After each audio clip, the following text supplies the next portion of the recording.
Right, we've got in front of us, actually no, it's not in front of us, it's behind me, it's in front of you. Argon 18's new dark matter. So this is a new bike for 2025. It's quite radically different to the previous dark matter, which we found out today, just dialing in and tweaking the fit a bit. First thing you'll notice on it is it's got massive tyres on it. The new dark matter can fit up to a 57mm tyre, which is 2.25 mountain bike tyres. I've set mine up with 50mm tyres, and as you can see on the back end of it, there's tons of room to be able to fit a much larger tyre on that. Fitting these bigger tyres into this frame means that the angles, the head tube angle and the seat tube angle, are much slacker on it, so probably starting to be closer to blurring that line between a hardtail mountain bike and a gravel bike.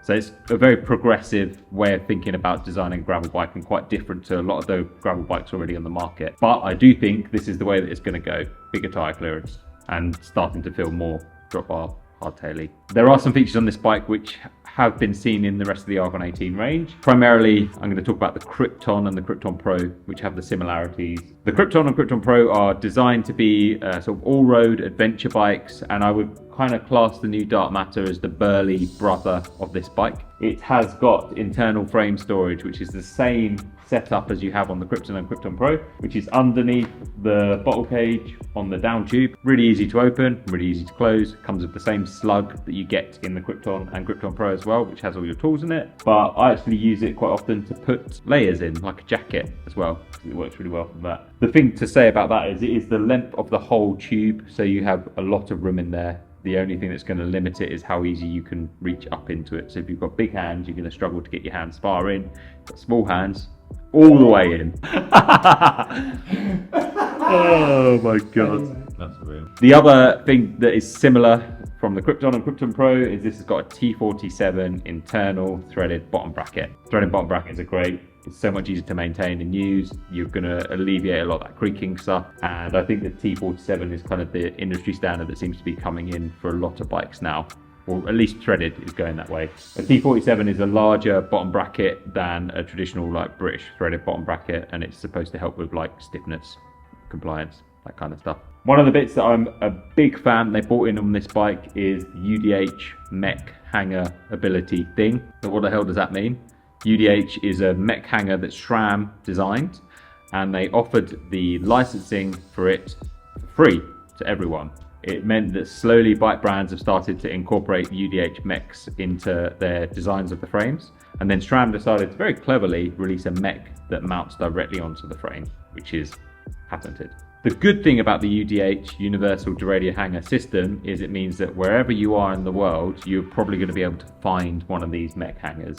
Traditionally, every bike has a different mech hanger depending on the brand, and it was like a thing that you probably struggled to get one if you needed one somewhere randomly in the world. But using the UDH system, you can probably find that quite easily. The other thing with UDH is it means you can run some of SRAM's mullet sort of setup, so using the mountain bike rear mechs or the Red Explore Axis gravel rear mech thing as well, which, as I said earlier, mounts directly onto the frame, and the shifting on it is super crisp.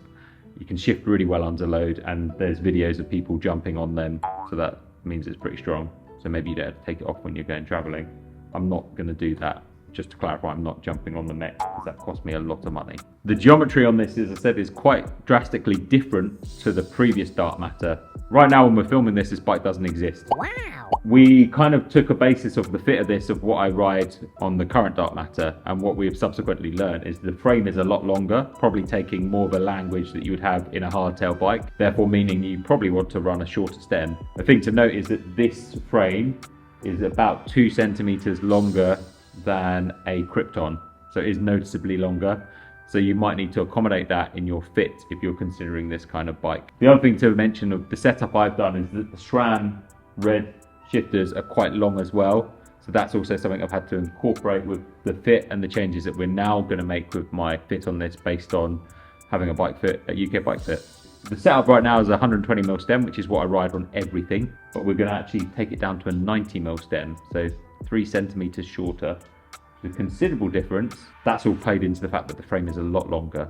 The fact that it's longer means that when it's really rough and technical, it's going to handle much calmer. It will eat up the real rough stuff much better than, say, something which is a bit shorter and takes maybe more of an inspiration from a road bike geometry. I think it's actually incredibly positive that Argon 18 are taking this kind of geometry from the mountain bike side, because there's proof that mountain bikes are fantastic off-road. I know from doing a drop bar hardtail that geometry works great for ultras as well. Argon 18's stance of this bike is it is an adventure bike, so perfect for racing ultras, for going and doing those big rides and events with your mates, going exploring and just having fun. It's something that can tackle and take on every terrain that you potentially would want to take it on. As standard, it does not come with a suspension fork, but the geometry is suspension corrected geometry, which means you can run something like the Fox 32 TC fork. Fox's gravel suspension fork. It does limit the tyre clearance officially according to Fox to 50mm on those forks, which is still a massive tyre. This frame has 57mm clearance. Maybe you are limiting it slightly, but in reality the addition of the suspension with these forks, which have about 50mm of travel, means you're really covered for when it does get quite rough and burly. One thing to mention with the Fox forks is they are designed around a 700C rim. You shouldn't run them with a 650 because you're going to get rubbing with the tyres where it sits on the crown of the fork. When Argon 18 designed this bike, they designed it primarily around a 1x drivetrain. I've set it up with SRAM, Red, Axis, Explore, Meets, mountain bike, rear mech, XXSL, I think it's called. I don't know SRAM's range very well, sorry. I've set it up as a mullet setup. The reason why this is designed primarily as a 1x frame is ease, really. Ease of use, ease of serviceability. It's designed to make it easier, more versatile, and the group sets now mean you can get crazy range in terms of the gears you'd ride. You can of course still set it up 2x. There is a hidden mounting point where you can mount a front mech hanger. There are loads of mounting points and holes all over this frame, and a lot of them I didn't know what they were for. So I asked someone who designed the frame what all the holes were for. On the original forks, you have all the holes to be able to run dynamo lights and integrate the cable internally, that it just looks much cleaner and much neater. You also have the ability to then run a dynamo cable that comes out by the seat post if you want to have a rear dynamo light as well. And then the other bit to mention is there is the ability to build this bike up with a dropper post, and on the non-drive side of the bike you'll see there's a port where you would have the cabling for the dropper post as well. It really is a bike which you can set up for whatever your needs and desires are on how burly and rough you're going to go. You could even put flat bars on it and use it as a hardtail. Controversial.